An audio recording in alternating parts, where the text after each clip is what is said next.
Bapak Ibu, saudara-saudara sekalian, ketemu kembali dengan saya dalam wacana membahas metodologi penelitian.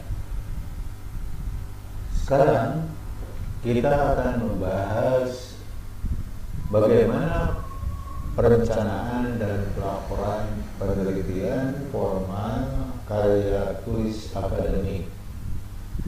Pada pembahasan yang lalu kita telah bahas bahwa karya tulis akademik bisa berupa skripsi, tesis, atau disertasi. Yang non-akademiknya bisa tulisan-tulisan berupa laporan hasil penelitian secara utuh atau dalam bentuk artikel yang dimuat di jurnal ilmiah. Struktur proposal atau perencanaan tesis, skripsi, disertasi biasanya terdiri dari 3 bagian utama. Yang pertama adalah bagian awal, kedua bagian isu, dan yang ketiga bagian akhir. Pada bagian awal, proposal karya tulis akademik umumnya terdiri dari yang pertama, halaman cover atau jilid, halaman persetujuan atau pengesahan, halaman pernyataan, kata pengantar, daftar isi, daftar tabel, dan daftar gambar. Hanya halaman persetujuan dan halaman pernyataan pada proposal ini biasanya ditiadakan. Kalau untuk laporan setelah selesai berupa skripsi, tesis, atau disertasi, ini disertai halaman persetujuan atau pengesahan dan halaman pernyataan. Namun pada tiap-tiap institusi perguruan tinggi, fakultas ataupun prodi biasanya mempunyai selingkung atau tata aturan atau pedoman penulisan sendiri-sendiri. Tapi umumnya seperti ini. Ini adalah contoh untuk pedoman penulisan tesis program studi manajemen pendidikan S2 di Universitas Ilawada. Nah, struktur proposal skripsi, tesis, disertasi bagian tengah atau isi dimulai dengan bab 1 dengan judul pendahuluan. Pada pendahuluan ini terdiri dari minimal itu ada 4 subbab. Kembali, tetapi tiap prodi, fakultas, atau institusi mempunyai urutan mungkin yang berbeda, termasuk penomoran atau nominalisasi subbab. Ada yang angka semua, misalnya ini menjadi 11, ini 12, 13, 14, dan seterusnya. Ada juga yang identifikasi dan rumusan masalah, ini dibagi 2 menjadi identifikasi masalah dan rumusan masalah. Itu adalah teknik penyajian atau pengelompokan saja. Tapi intinya ada latar belakang, ada identifikasi masalah, ada rumusan masalah, bahkan ada mungkin sebelum kerumusan masalah itu ada batasan masalah. Lalu maksud dan tujuan serta kegunaan inilah nanti inti dari bab 1, yaitu kebenaran pragmatis, yaitu ada manfaat atau kegunaannya. Yang menjadi masalah biasanya para penulis, terutama yang pertama yaitu S1, tapi tidak sedikit yang S2, S3 pun itu sering kebingungan memulai harus dari mana dan harus bagaimana menulis latar belakang masalah, mengidentifikasi masalah, membatasi masalah, merumuskan masalah, menuliskan maksud dan tujuan penelitian, serta menuliskan kegunaan penelitian.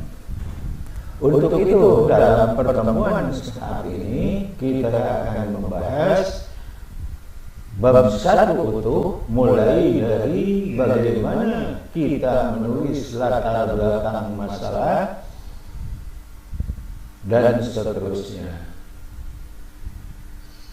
Secara diagram, menulis latar belakang masalah hendaknya dimulai dari pengamatan terhadap fenomena.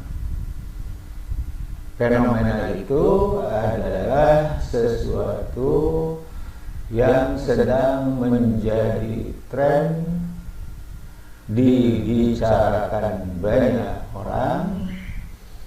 Ya, seperti saat ini ketika kita membahas masalah ini adalah fenomena tentang virus corona. Dan dalam dunia pendidikan adalah pendidikan atau pembelajaran di rumah atau daring dalam jaringan. Nah, itu adalah merupakan sebuah fenomena. Nah, pada penulis-penulis awal pertama yang belum banyak berpengalaman menulis, justru masalah yang pertama dihadapi adalah menuliskan kalimat pertama. Apa, harus memulai dengan kata apa, kalimat apa. Ada juga yang senang bicara terlalu melebar. Misalnya hanya akan meneliti sebuah sub-pokok bahasan dari pembelajaran di SMA, dia memulai dari undang-undang pendidikan, undang-undang parlemen dan sebagainya. Padahal yang akan dibahas hanya satu pokok bahasan dalam pembelajaran. Itu terlalu jauh. Oleh karena itu, alangkah baiknya kalau kita memulai dari fenomena. Fenomena itu tadi dikaji harapan dan kenyataannya di lapangan.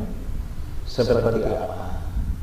Misalnya pembelajaran daring, ya, harapannya kan lancar, menghasilkan hasil pembelajaran yang optimal. Nah, kenyataan mungkin ada dari hasil survei, hasil penelitian orang, ternyata masih banyak guru yang tidak menguasai IT, sehingga kebingungan dalam hal bagaimana penyelenggaraan pembelajaran dalam jaringan. Misal, nah itulah yang disebut dengan kesenjangan atau gap. Ini sebetulnya di latar belakang masalah ini kita ingin menunjukkan fokus yang akan kita amati dan betapa pentingnya membahas tentang fokus dan ada dampaknya kalau dilakukan penelitian, yaitu kita ingin menelusuri dan menunjukkan kebenaran pragmatis. Oleh karena itu, dari fenomena kita fokuskan. Fokus itu berarti dia dari fenomena lebih kecil lagi skopnya. Ini juga dituliskan harapannya seperti apa, kenyataannya seperti apa. Intinya harus menunjukkan adanya kesenjangan. Alinea berikutnya kita telusuri dari literatur kemungkinan faktor penyebab adanya kesenjangan. Atau ini juga yang berpeluang untuk menjadikan variabel bebas dalam riset. Banyak orang yang justru variabel bebas ini menjadi fokus. Padahal intinya variabel bebas itu justru yang merupakan salah satu kemungkinan penyelesaian untuk menyelesaikan gap. Nah, fokus itu adalah terjadinya gap itu. Kemungkinan itu mungkin dari literatur terdiri dari mungkin karena A, karena B, karena C dan seterusnya. Lalu pilih beberapa faktor dengan alasan yang teoritis dan logis. Maka setelah itu barulah kita bisa menyusun judul riset. Jadi judul riset seyogyanya bukan ditentukan dari angan-angan, tetapi dari latar belakang masalah. Oleh karena itu, kepada para penulis karya tulis akademik disarankan jangan tergesa-gesa membuat judul. Lebih baik buatlah latar belakang. Karena dari pengalaman bisa terjadi judul riset disetujui oleh yang berwenang, prodi atau fakultas. Setelah disetujui, kebingungan apa yang akan dipilih. Nah, menyusun latar belakang masalah ini secara real, bukan dalam bentuk diagram. Yang pertama adalah memaparkan kondisi umum ruang lingkup yang akan kita teliti. Kita paparkan harapan dan realitanya. Kedua-duanya ini harus dilengkapi dengan sumber atau referensi. Misal, untuk pendidikan matematika, paparkan tentang pendidikan, kondisi pendidikan kita, harapannya seperti apa, literaturnya bisa dilihat dari tujuan-tujuan pembelajaran, tujuan atau standar output, ya. Lalu berbicara tentang kondisi pendidikan matematika, harapannya seperti apa, kenyataannya seperti apa, lalu ke variabel yang akan diteliti. Biasanya itu ke salah satu sub pokok bahasan. Misalnya umumnya kalau pembelajaran itu hasil belajar, prestasi belajar, ya, atau yang terdiri dari 3 kelompok, yaitu kognitif, bisa afektif, dan bisa psikomotor. Outputnya. Contoh yang kedua untuk manajemen pendidikan. Paparkan tentang pendidikan, harapan dan kenyataannya, lalu kualitas atau prestasi lembaga pendidikan, bisa SKB, bisa sekolah, ya pokoknya institusi pendidikan, harapan dan kenyataannya seperti apa, baru manajemen atau lembaga pendidikan sekolah, baru variabel yang akan diteliti. Variabelnya biasanya berupa komponen yang ada dalam manajemen pendidikan.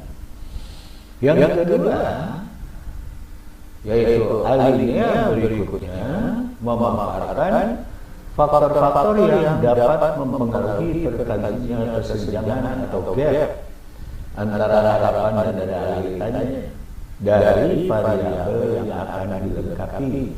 Ini juga harus dilengkapi dengan sumber atau referensi.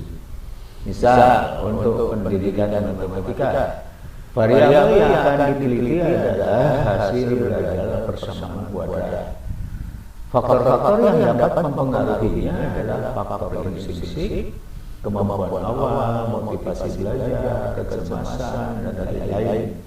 Dan faktor ekstrinsik dari luar diri siswa, yaitu kualitas guru, metode, media, teknik pembelajaran yang digunakan guru, beban belajar siswa, teknik memotivasi dari guru, jenis persepsi, dan lain-lain. Nah, untuk manajemen pendidikan, misalnya variabel yang akan diteliti adalah kinerja guru. Faktor-faktor yang dapat mempengaruhi kinerja guru bisa dari faktor intrinsik, yaitu misal motivasi kerja, kompetensi pedagogi, profesi, sosial, ya, lalu beban keluarga, dan lain-lain. Juga bisa dari faktor ekstrinsik, bisa dari kepemimpinan kepala sekolah, beban kerja, fasilitas sekolah, sistem manajemen sekolah, dan lain-lain. Kemudian alinea berikutnya memilih satu atau beberapa kemungkinan faktor penyebab adanya gap, yaitu dianggap paling dominan atau paling penting. Beri alasan argumentatif dan berdasarkan referensi atas pemilihan faktor tersebut. Bisa referensi dari lebih baik ini dari artikel pada jurnal. Pertimbangan pemilihan di antaranya adalah dipandang sangat penting, tetapi belum banyak yang meneliti. Manfaatnya cukup besar, sangat diperlukan berdasarkan kekinian untuk menyelesaikan adanya gap. Setelah itu baru mengajukan judul penelitian berdasarkan variabel-variabel yang akan diteliti. Nah, ini sebetulnya pola pikir untuk kuantitatif, tetapi bisa nanti diarahkan menjadi kualitatif tergantung kepada rumusan masalah dan tujuan. Nah, ada kriteria judul yang berfokus. Jadi judul itu bisa berfokus pada tujuan, bisa lingkup penelitian, bisa teknik yang digunakan untuk penelitian, bisa manfaat penelitian. Yang penting harus singkat, tepat, dan relevan, menggambarkan isi dari laporan penelitian kita. Answer jumlah kata antara 5 hingga 20 kata. Ya, kecuali untuk kualitatif bisa saja mungkin kurang dari 5 kata. Ya. Contoh judul skripsi, tesis, disertasi bisa dilihat di web atau URL seperti ini. Ini untuk manajemen atau administrasi pendidikan, ya. Jadi tinggal diklik, ini nanti banyak contoh-contoh. Lalu untuk pendidikan matematika bisa diklik di sini. Link lainnya juga bisa dibaca di sini. Sekarang kita mulai setelah latar belakang masalah, maka dilanjutkan dengan menuliskan identifikasi masalah. Identifikasi itu artinya menciri atau mencari masalah-masalah menandai masalah-masalah. Nah, ini dasarnya adalah dari latar belakang. Sering terjadi ketika membimbing karya tulis akademik ini dalam paparan awal itu menyatakan berdasarkan latar belakang masalah, tetapi setelah dibaca yang dituliskan tidak ada di dalam latar belakang masalah. Jadi betul-betul identifikasi masalah itu harus berdasarkan dari narasi dalam latar belakang masalah. Biasanya ini disampaikan dalam bentuk pernyataan, kenyataan tentang variabel berikat.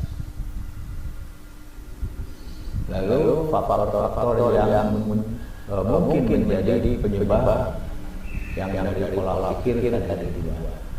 Lalu keterkaitan antara variabel berikat dengan faktor-faktor yang mungkin menjadi penyebab secara realita atau berdasarkan referensi yang intinya sifatnya adalah indikasi masalah dan umumnya dalam bentuk kalimat-kalimat negatif, belum tercapai, belum banyak diteliti, ya pokoknya belum ya.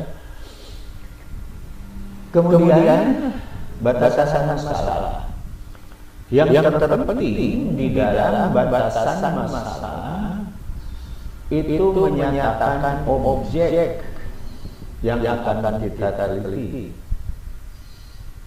Objek yaitu variabel yang akan diteliti beserta perannya. Apakah dia variabel berikat, variabel bebas, variabel kontrol atau variabel moderator dan lain-lain. Ya. Nah, objeknya ini harus jelas. Lalu menyatakan subjek, yaitu pemilik objek itu. Misalnya kalau objeknya hasil belajar trigonometri, maka subjeknya mesti siswa. Sehingga lengkapnya adalah variabel plus objek ini, hasil belajar bersama identitas trigonometri siswa. Siswanya pasti berapa? Tempatnya di mana, waktunya kapan. Nah, itu membatasi masalah.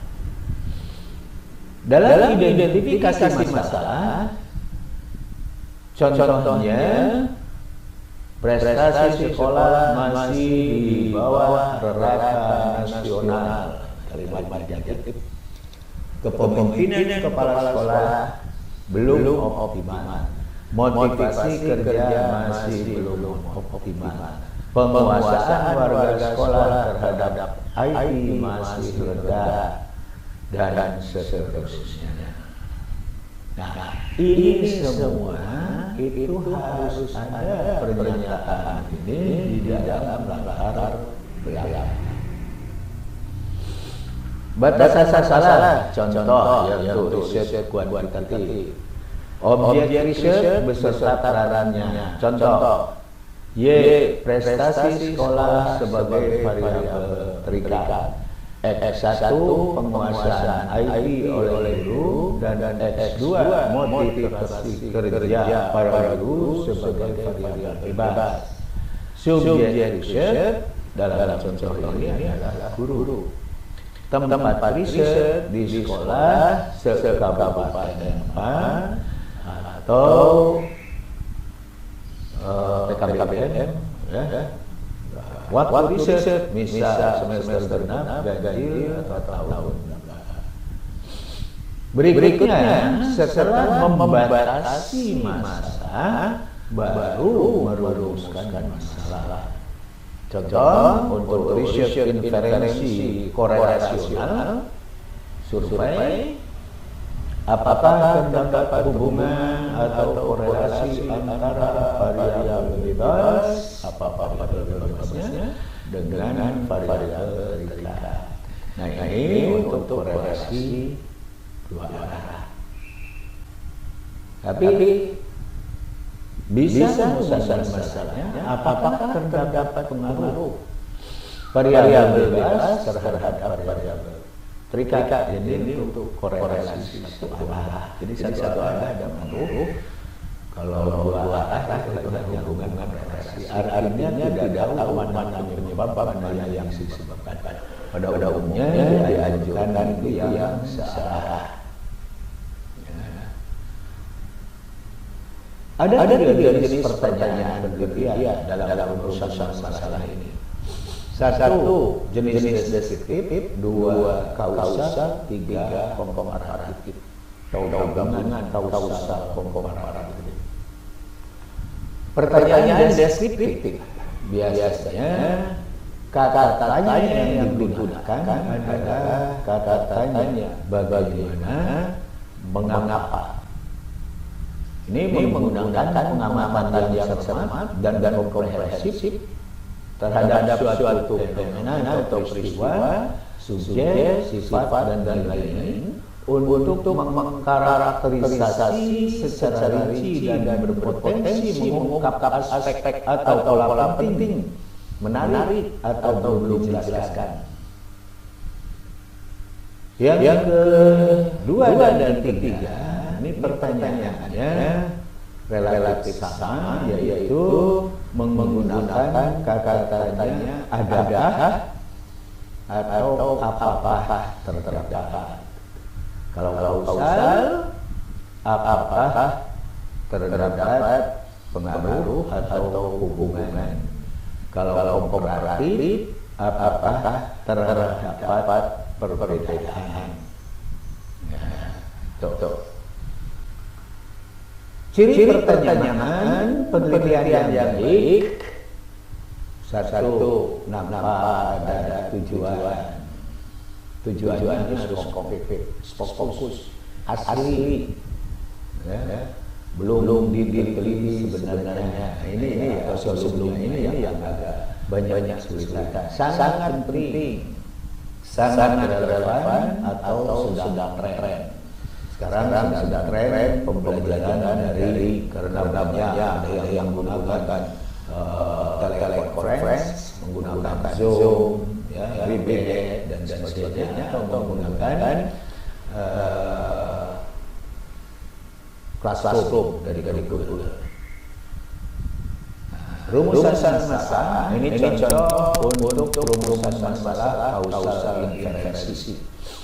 Apakah terdapat korelasi antara X1 dengan Y? Apakah terdapat korelasi antara X2 dengan Y? Apakah terdapat korelasi X1 dan X2 secara bersama-sama dengan Y? Nah, X1, X2-nya tinggal diganti dengan nama-namanya variabel. Tujuan riset ini harus sinkron, tidak mesti harus sama, tetapi harus sinkron. Atau mungkin tujuan lebih rinci lagi, tetapi intinya adalah menjawab rumusan masalah. Misalnya di sini terdapat korelasi saja, mungkin tujuannya bisa saja mengetahui besaran koefisien korelasi ditambah seperti itu. Itu yang lebih rinci. Atau kontribusi relatifnya, mengetahui kontribusi relatif X1 dengan Y2. Tetapi yang jelas harus sinkron. Berikutnya adalah tujuan riset. Tujuan riset intinya sebetulnya menjawab atau mencari solusi masalah riset. Oleh karena itu tujuan riset ini tergantung kepada masalah riset.